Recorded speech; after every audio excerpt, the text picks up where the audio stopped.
Hello and welcome to this week's episode of Birth Words. This is episode number 64, and today you get to meet my husband, Clark, as he tells the stories of the births of our 3 children. Welcome to Birth Words. Words are powerful. What are you doing with yours? In this podcast, birth doula and applied linguistics scholar Sarah Pixton invites you to be intentional, reflective, and empowering with your language as we come together to honor those who give birth. The work of Birth Words is to elevate the language surrounding pregnancy, birth, and the postpartum period. Nothing in this podcast should be taken as medical advice.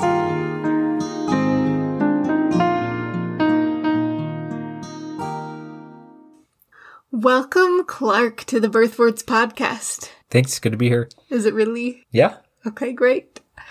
You never know when you're the husband of the podcast host, if it's a pleasure or a pain to be on the podcast, but either way, here you are. I wanted to start out by having you tell the stories of the births of our 3 kids, the 2 births of our 3 kids. I've told them before early on in the podcast, episodes 3 and 5, if anyone wants to check those out afterwards. But for this episode, I want to hear you tell their stories. All right. So the first birth story is for our twin girls. This was over 7 years ago now.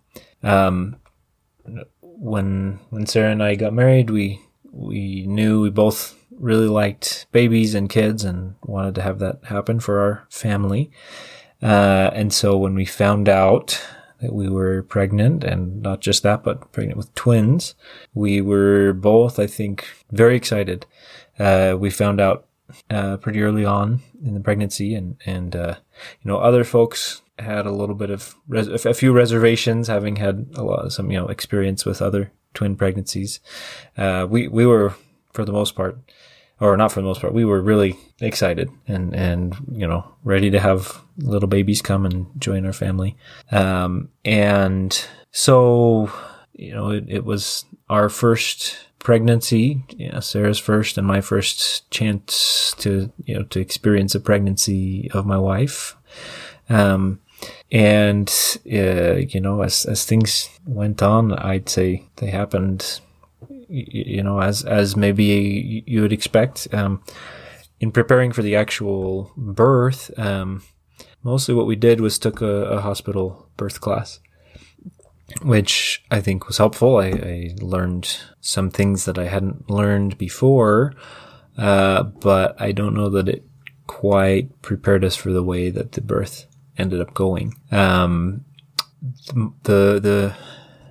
I think part of my framing of the experience and the story was my expectation as a pretty young person, that, things were going to happen pretty normally, whatever that means. We weren't going to have any big problems. The birth was just going to happen, and then we'd have our babies, and that's that. So I think, on the day when Sarah came home from work, at 30 weeks and had been having contractions that were 3 to 5 minutes apart all day, in my mind, I was kind of like, well, okay, but it's not time for the babies to come yet. So, they're not going to come yet. But the contractions, despite my thoughts, didn't stop. And so we called a nurse, I think, and tried some rest. And I don't think they were quite that close together, though. I think they were like 8 to 10. Like 8 to 10? Okay. 8 to 10. My mind exaggerates. I don't know. Maybe close. Maybe not. They were close. Sarah had a piece of paper that she'd been writing on all day, and I think it was within 10 minutes consistently for 8 hours or something. It was, yeah. Still in my wallet, I think. Oh, wow. New wallet. Same paper. Same paper. Intense memories. That night, I think, before we went to bed, we went to the hospital because things weren't slowing down.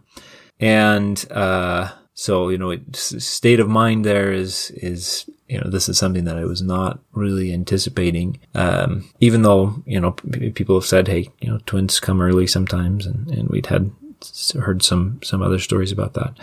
But, going to the hospital and feeling a little bit out of control of the situation. We have these little babies. I don't think I doubted that the babies were going to be fine. Again, just because that's how it was going to happen in my mind. But it was certainly a whirlwind of interventions and drugs to stop the labor, to slow it down. And that first day or two, was kind of, crazy and very intense. Then interestingly enough, even though we spent the next 4 weeks in the hospital, it sort of settled down in some way into this waiting game. It was easier on me, probably a lot easier than it was on Sarah, because I could leave the hospital, go to school, go to work. And when I was in the hospital, I could walk around, and Sarah was on bed rest the whole time. And so, as Sarah's support emotionally, I think it was hard the whole time. But at the same time, the babies weren't coming. And so that was good for what it was. And so I think we made the most of it. So we were in the hospital for a long time, which is just a little rough, to be there for 4 weeks. Hospitals aren't, I think, top of anybody's list where they want to be and hang out. Additionally, we started getting the hospital bills, a long time before the kids were born. And so, that was just outside of what I could think about at the time. So I would look at the bills and then put them down and not think about them until later. Kind of the hospital, Sarah's room was our world, I would say, for about 4 weeks. Yeah. And then because we lived so close to the hospital, we got to go home at 34 weeks, and do some bed rest there. That last week, seemed to go pretty quickly. And then there was a day from home where, we woke up after Sarah had a pretty rough night's sleep, and the contractions were coming, and Sarah was in enough discomfort that we decided it was time to go back to the hospital, and got in the car, went the 3 or 4 minute drive over to the hospital from our house, and 2-minute drive, and we were back where we had been for 4 weeks. And so it was familiar, but also different because, this time it was time for the babies to be born. And so we spent the better part of a day, with Sarah laboring there in the hospital. And the babies were born that evening around 6:30 on that day. That day, of labor, I think a lot of it felt like, this is what generally happens during labor. Again, but based on the experience that I'd had, which was pretty limited. Looking back, we've both remarked, I think, that it was interesting that after 5 weeks of working really hard to keep the babies in, all of a sudden, the doctors and nurses were all gung-ho to get them out very quickly with, breaking Sarah's water and doing Pitocin and all of the interventions to speed up labor. So, interesting, just the waiting game. And then all of a sudden, because of the way that births often go in hospitals, it was all of a sudden, let's get these babies out as quickly as possible. 35 weeks. So I think, still a little nervous and wondering about how the babies would do when they were born. But I would say I think I still had this, I'll say naive optimism. I don't know that I regret having that, but just thinking, hey, it's, the babies are going to be fine. Sarah's going to be fine, because that's what's going to happen. So towards the end, as Sarah was progressing in labor and it was time for the babies to come, we went to the operating room, which was standard procedure for twins at that hospital. I think things were going so quickly that they left me behind, told me to get changed into my white over clothes and meet him in the operating room. And so I did. And sprint down the halls. Yeah. And so got there, and then we entered this time that probably lasted a few hours, where I couldn't have told you how many minutes were passing, as the monitors got hooked up again in the operating room, and one of the baby's heart rates dropped, and they monitored and tried a few things, gave Sarah some oxygen. Did they do that at that point? Or was that earlier? Yeah. And didn't, the baby's heart rate didn't pick up within a few minutes. And so the doctor made the call about an emergency C-section. And then they set that up very quickly. I think they moved Sarah onto the operating table and gave her a lot of pretty heavy-duty anesthetics, since the epidural hadn't fully numbed her. And then there were babies that came out, and they were cute, but then they went to go, very quickly were whisked over and checking their vital signs and seeing how they were. And then I was torn in three directions as Sarah was recovering, and one of our babies, they decided had to go to the NICU because of her breathing status, and the other baby was breathing much better, and so didn't have to go to the NICU. And so I spent a while trying to feel like I was able to care for both Sarah and our two new daughters, without really satisfactory being able to care for all of them, because they're all in different spots. So they're kind of running around back and forth from one place to the other and checking in and seeing how things were. So, that lasted for a few hours. And if I've ever been in that state of mind for a few hours at another point in my life, I can't think of it right now, but it certainly was very intense. Also exciting. I mean, the babies were doing pretty well, considering they were 35 weeks. And so got to meet them and start to kind of decide whether the names we picked matched the baby's little personalities, and get to see how cute they were. But still, I think in kind of emergency mode for a while there.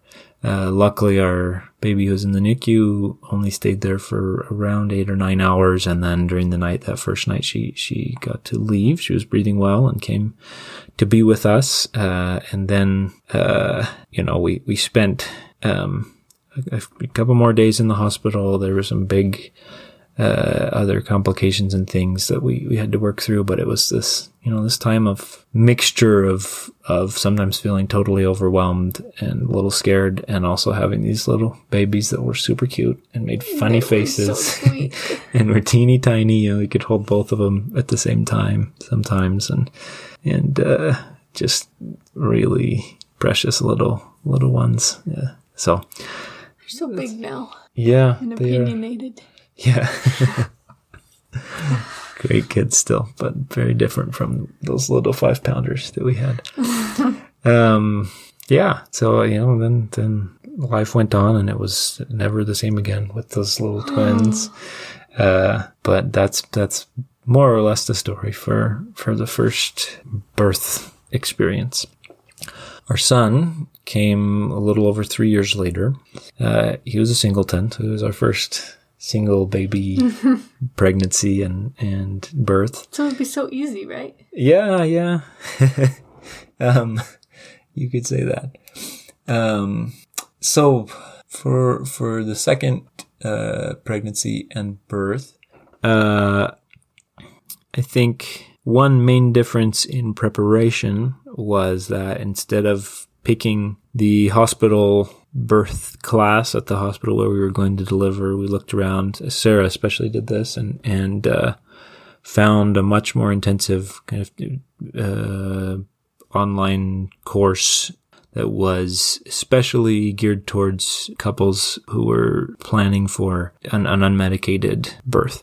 And this I think had been our goal for the first birth, but for a lot of different reasons, at some point along the way, we were told or decided that maybe wasn't the right way to go.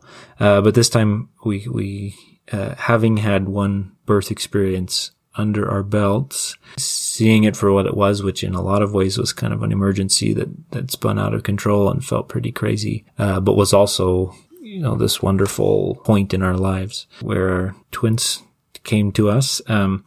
We decided to prepare a little more for the second one. And so we spent, we went through 10 sessions and learned a lot. And, some of it was informational, like the hospital course. But other of it was more kind of preparing to be the agents in the actual birth process. There was, a lot of new things for me, including, guided meditation and some comfort measures to help actually physically, Sarah as she was preparing to go through the labor.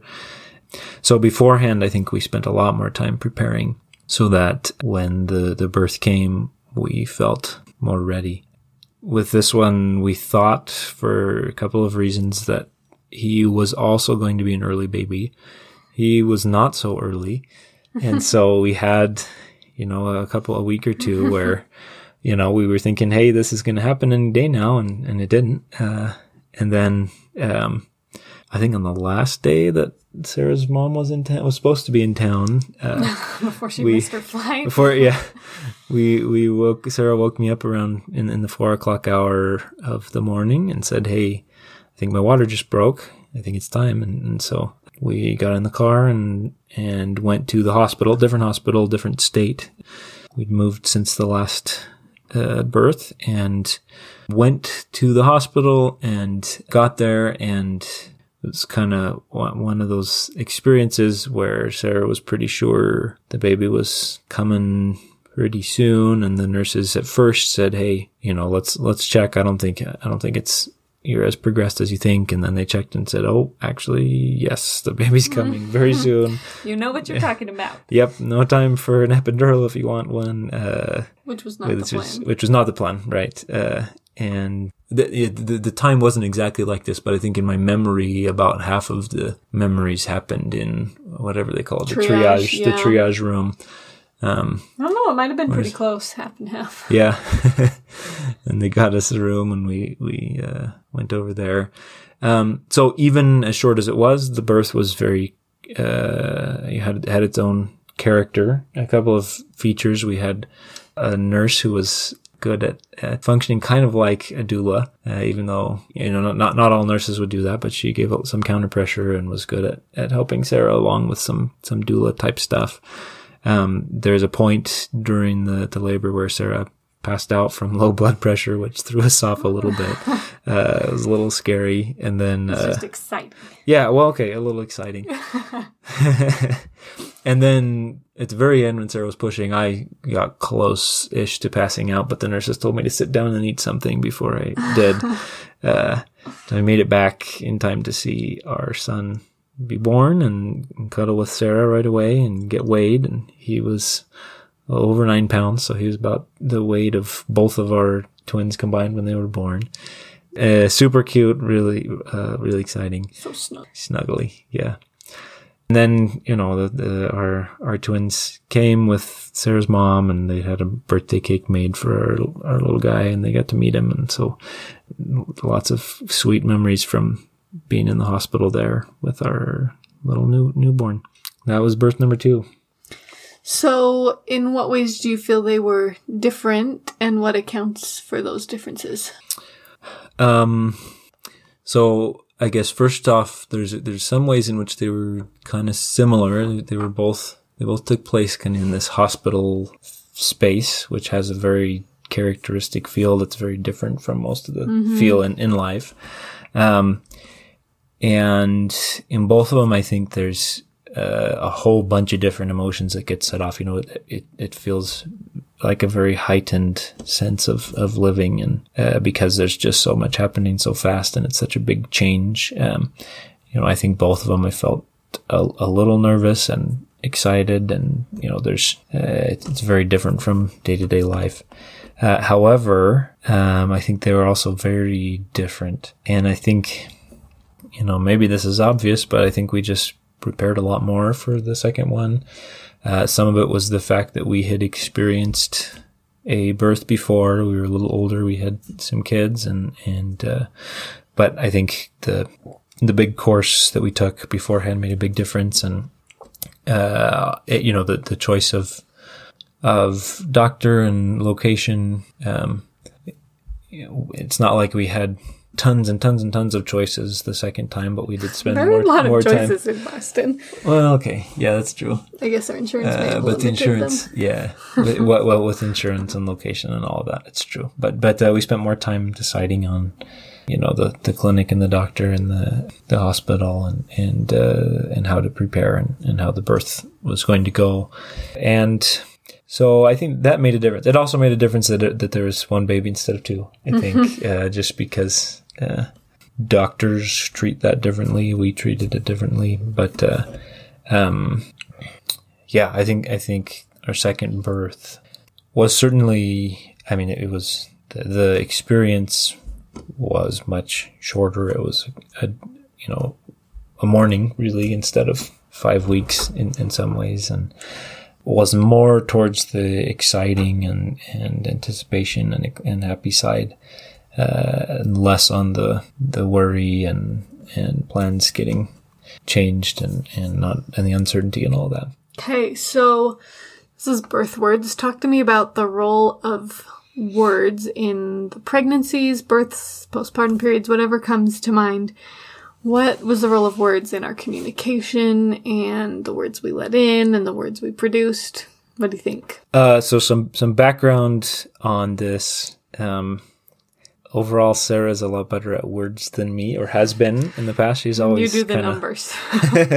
She's always kind of loved words and known that she loved words and been good with expressing herself through words and choosing and recognizing words that are meaningful and such. On my side, I've always loved reading, but especially as a kid and a teenager, I would just kind of zoom through the book for the plot and keep it moving, and I wouldn't necessarily recognize, oh, this is really well worded, or that kind of a thing, or what are the metaphors that they're using and how are they important? That all, nowadays I really like poetry. In high school English, it was a little annoying to have to study poetry because it was like, okay, yeah, they're using these words, whatever. I think coming from a place where I was less comfortable using words to express my feelings and how I perceived the world, the fact that we deliberately used a lot more words during the preparation for the second birth, I think made a big difference. Just listening to more words from people helping us prepare and talking more together as we were doing our homework for this course, and just thinking and talking about doctors and settings and that kind of a thing. I think the fact that there were more words helped me to feel more prepared and comfortable. Also broadened my understanding a lot. Yeah. Yeah. So that's one. The other one, Sarah and I talked through this earlier, so I didn't have these words before, but I think we were more deliberate in choosing the words that we let in through the voices that we chose to spend time listening to. For example, instead of just saying, okay, we're going to give birth at this hospital, they happen to have this little birth class, let's go take it. We looked around at several different options of birth classes and considered, which one we thought would be the most helpful, and then, invested in it and listened to different voices who had a different perspective on birth, and so used it in different words. I think the actual words, I didn't notice that they were so different on like a word level. But I do think we were more deliberate in choosing the voices and thus the words that we surrounded ourselves with and listened to. Whereas in the first one, we just kind of took what came and went with the flow a little more. What was the word you used? The first one was more deliberate. The second one was more deliberate. The first one was more incidental. Yeah, just I think that was the word. Washed ashore. Yeah. Yep. Yeah, and I really feel like what you've been talking about plays about being more intentional and deliberate with the words that we chose and how that influenced our expectations and then our experience. I feel like it's tying back into this thing that I've been talking about in my solo episodes the last couple of months, in episodes 59 and 61 and 63. And the next episode after this one will be episode 65, and I'll do a wrap up of this concept. But I've been talking about figured worlds, and basically that's just like the miniature simplified version of the world that you carry around in your mind, because your mind can't comprehend all of the complexities of a situation at once. So you can have a figured world for like elementary school classroom or high school prom or whatever, like whatever pops into your mind when you hear these things is kind of your perception of what is typical or expected in that situation. And I feel like with our first birth experience, we were just kind of influenced by whatever figured world was common among our friends, family, whoever, the culture that we'd grown up in.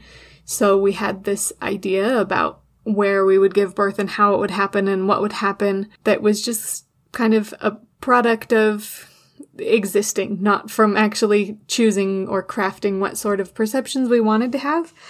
But in our second birth experience, and I've been talking again about this in these episodes, we were much more intentional about like creating this figured world for ourselves and our experience and what we wanted to have play out.